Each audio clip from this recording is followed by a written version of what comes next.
বাড়িতে যদি নতুন কোনো অতিথি আসে অবশ্যই এইভাবে ঝরঝরে একদম বাসন্তী পোলাও রান্না করে খাইয়ে।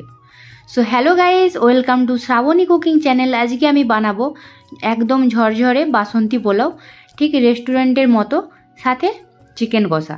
তো চলো, তার জন্য আমি নিয়ে নিয়েছি এখানে গোবিন্দভোগ চাল 750। দেখো চালটা কত ফ্রেশ, তার মানে এটাই বোঝা গেল এটা নতুন চাল।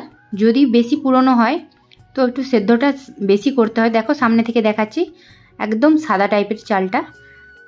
তো এটা এখন আমি জল দিয়ে ভালো করে 6-7 বার ধুয়ে নেব, এরকম আলতো আলতোভাবে 6-7 বার ধুয়ে নেব।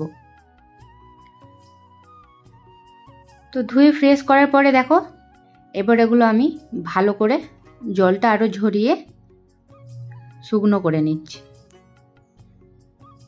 এইভাবে পুরো জলটাকে ঝরিয়ে একটা বড় কোনো পাত্রে একদম পাতলা করে এভাবে মিলে আমি শুকনো করে নেব। তো দেখো এভাবে হাত দিয়ে দিয়ে কিছুক্ষণ ছাড়া ছাড়া এদিকে এটা শুকনো করে নিচ্ছি। তো চলো একটু অল্প করে মশলা করে নিয়েছি 4টা কাঁচা লঙ্কা আর অল্প পরিমাণে একদম আদা কুচি। তো এটা এখন পেস্ট করে নিচ্ছি। আর এদিকে দেখো চালটা একদম ড্রাই হয়ে গিয়েছে, কত সুন্দর। এই দেখো একদম ঝরঝরে হয়ে গিয়েছে জলটা শুকনো হয়ে। তো চাল এদিকে একদম ড্রাই হয়ে গেছে। আর আমি এখন একটা পাত্রে করে 120 গ্রাম ঘি গরম করে 5-7 সেকেন্ড মতো ঠান্ডা করে তারপরে 1 চামচ মতো হলুদ এতে মিক্স করে দিলাম। দেখো ঘিটা একটু ঠান্ডা হয়ে যাওয়ার পরে, যেন না আবার বসে যায়, তো এরকম লিকুইড অবস্থাতেই হলুদ গুঁড়োটা আমি 1 চামচ মিক্স করে দিলাম। এরপরে ড্রাই করা আমি চালের মধ্যে ওই হলুদ মিশ্রণ করা ঘিটা দিয়ে দিলাম। এতে করে আমি আর কোনো ফুড কালার ইউজ করব না, আর ফুড কালার কোনো লাগবে না। তো চলো এটা এখন হাত দিয়ে ভালো করে মিক্স করে নিই। পুরো চালটার মধ্যে এভাবে সুন্দর করে মিক্স করে নিতে হবে হাত দিয়ে। দেখো দেখো এরকম ভালোভাবে একদম মিক্স করে নিলাম।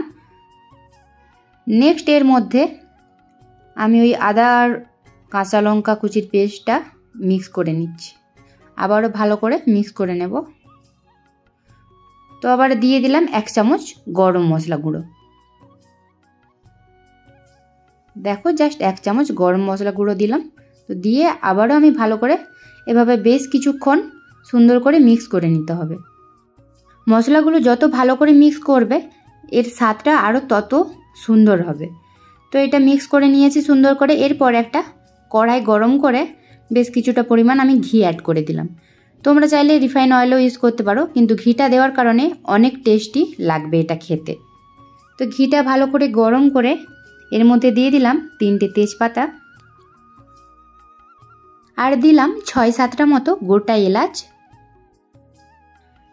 আর দিলাম 4টে লবঙ্গ, আর এরকম 3টে কুচি দিয়ে দিলাম দারুচিনি।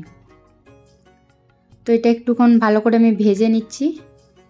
দেন এটা ভালো করে ভেজে এর মধ্যে কাজু অ্যাড করলাম। আমি গোটা কাজুকে ভেঙে নিয়েছি, তোমরা চাইলে এরকম ভাঙা কাজুও নিয়ে নিতে পারো। তো কাজুগুলো ভালো করে ব্রাউন কালারে করে এভাবে ভেজে নিলাম। এরপরে অ্যাড করব কিশমিশ। আর কাজু কিশমিশটা তোমরা নিজেদের মতো অ্যাড করে নিও, যতটা পরিমাণে দিতে পারবে তত টেস্ট ভালো লাগবে। তো এগুলো ভালো করে ভেজে আমি ওই চালের মিশ্রণটা দিয়ে দিচ্ছি, ঘি আর হলুদ মিক্স করা চালটা। তো এখন এটা ভালো করে মিক্স করব এভাবে। চলো ভালো করে এভাবে খুন্তি দিয়ে নেড়ে ভেজে নিতে হবে যতক্ষণ না গোবিন্দভোগ চালের মিষ্টি সেন্টটা ওঠে। আর গোবিন্দভোগ চাল নেওয়ার সময় দেখে নিও পুরনো না নতুন চাল, সেরকমভাবে সেদ্ধ করো। তো এটা বেশ কিছুক্ষণ আমি মিক্স করে নিলাম এইভাবে। এখন সেন্টটা উঠেছে খুব সুন্দর। তো দেখো এইভাবে কাপে পরিমাণ করে আমি জল দিয়ে দিচ্ছি।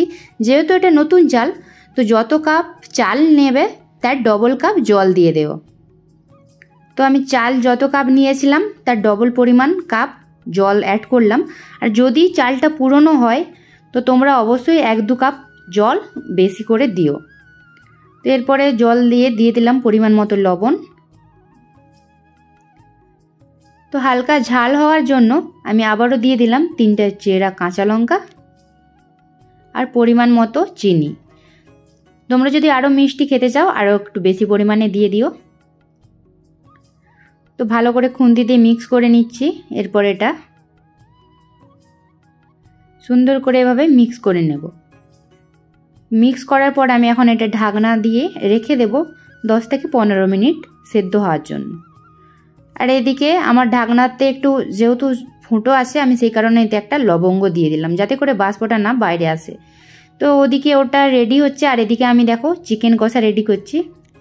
তো কালারটা কত সুন্দর এসেছে দেখো। এই চিকেন কষার যদি রেসিপি তোমরা দেখতে চাও অবশ্যই কমেন্টে আমাকে জানিও, আমি নেক্সট টাইম তোমাদের অবশ্যই এই রান্নার ভিডিও দেব। চিকেনটা কিছুটা সেদ্ধ হয়ে গিয়েছে, তো এরপরে আমি এতে অ্যাড করব হাফ বাটি মতো ফেটানো টক দই, সাথে একটু 1 চামচ মতো লঙ্কা গুঁড়ো দিয়েছি। তো এই চিকেন কষাটা খেতে জাস্ট ওয়াও টেস্টি আর দুর্দান্ত লাগে। তোমরা অবশ্যই যদি এর পুরো ভিডিও দেখতে চাও আমাকে কমেন্টে জানিও। তো দেখো আমি এখন এই দইটাকে ভালো করে মিক্স করে নিচ্ছি। তো চিকেনটা ভালো করে কষার পরে আমি দিয়ে দিলাম এতে একটা গোটা ক্যাপসিকাম কুচি। তো ক্যাপসিকামটা দেওয়ার কারণে এর টেস্টটা আরও বেটার লাগবে, তোমরা নিশ্চয়ই সেটা জানো ভালো করে। তো ক্যাপসিকামটা মিক্স করে নেব এর সাথে এভাবে সুন্দর করে, কারণ এরকম ঝরঝরে বাসন্তী পোলাওয়ের সাথে চিকেন কষাটাই সবথেকে বেস্ট কম্বিনেশন আমার মনে হয়। তো চলো এটা আবার কিছুক্ষণের জন্য ঢাকনা দিয়ে নিচ্ছি। বেশ কিছুক্ষণ পরে ঢাকনাটা খুললাম। তো দেখো আমার চিকেন কষা এখন রেডি, একদম ঝাল ঝাল টেস্টি একদম চিকেন কষা। আর চিকেনগুলো সেদ্ধ হয়ে গিয়েছে। তো দিয়ে দিলাম কিছুটা পরিমাণ ধনেপাতা। ধনেপাতাটা দিয়ে ভালো করে আবারও মিক্স করে নিচ্ছি। মিক্স করে আবারও কিছুক্ষণ ঢাকনা দিয়ে নেব। তো তারপরে রেডি একদম চিকেন কষা। তো চলো সেদিকে দেখা যাক। আমি আবার 7-8 মিনিট পরে ঢাকনাটা খুললাম। বলেছি তোমাদের 10 থেকে 15 মিনিট এটা লাগবে সেদ্ধ হতে। তো মিডিলে একবার খুলে নিও, কারণ মশলাটা দেখো সাইডে সাইডে হয়ে যায়। এই কারণে মশলাটা ভালো করে মিক্স করার জন্য মিডিলে একবার 7-8 মিনিট পরে ঢাকনাটা খুলে এভাবে খুন্তি দিয়ে মিক্স করে দিও। দেখো পুরোটাই সাইডে হয়ে গিয়েছিল মশলাগুলো। তো আবার ঢাকনা দিয়ে নিচ্ছি। 15 মিনিট মতো পরে ঢাকনাটা খুলে দেখবো এখন। তো বাসন্তী পোলাও দেখো একদম রেডি, আর কতটা ঝরঝরে হয়েছে তোমাদের দেখাচ্ছে হাত দিয়ে তুলে। তো এটা আরও কিছুক্ষণ ঠান্ডা করে নিলে আরও ঝরঝরে হয়ে যাবে। এইভাবে তোমরাও বাড়িতে অতিথি এলে বানিয়ে ফেলো ঝরঝরে বাসন্তী পোলাও সাথে চিকেন কষা। তো ভিডিওটি কেমন লাগলো অবশ্যই জানিও, আর যদি আমার ভিডিও ভালো লাগে অবশ্যই লাইক কমেন্ট অ্যান্ড শেয়ার করে দিও। চ্যানেলে নতুন হয়ে থাকলে চ্যানেলটিকে সাবস্ক্রাইব করে পাশে থেকো আরও নতুন নতুন রান্নার রেসিপি দেখার জন্য। আর পাশে থাকা বেল আইকনটি ক্লিক করে রেখো অবশ্যই, সবার আগে নোটিফিকেশন যাতে তোমার কাছে চলে যায়। তো এভাবে ঝরঝরে বাসন্তী পোলাও সাথে এক বাটি চিকেন কষা দিয়ে সার্ভ করো। তোমরাও বাড়ির অতিথি বা নিজেরাও এরকম বানিয়ে খেতে পারো। তো চলো আজকের মতো টাটা, দেখা হচ্ছে নেক্সট কোনো ভিডিওতে।